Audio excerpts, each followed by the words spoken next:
Hello guys! Ayan, update ko po kayo. Tinatanggal na nila yung mga old na bubong ko sa may bandang sala.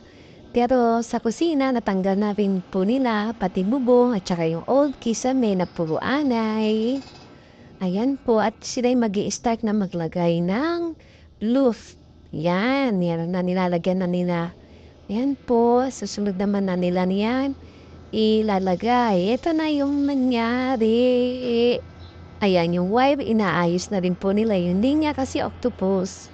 Ito yung mga bandang hapon, nakapaglagay na sila ng hardiplex as sahig ng second ng roof pala. Ayan, guys. Opo. Ayan. At sumunod na araw, nakapaglagay na sila ng insulation or insulator ba yun? Trinay ko umakyat, grabe ang init. Ayan, ang init sa taas. At least meron na siyang kalahating sahig. At ito nga pala yung itsura doon sa may sana part. Ayan, grabe, ito. Susunod din na after ng kusina. Tapos yung maliwanag ko dun sa bandang taas. Ventilation ko yun.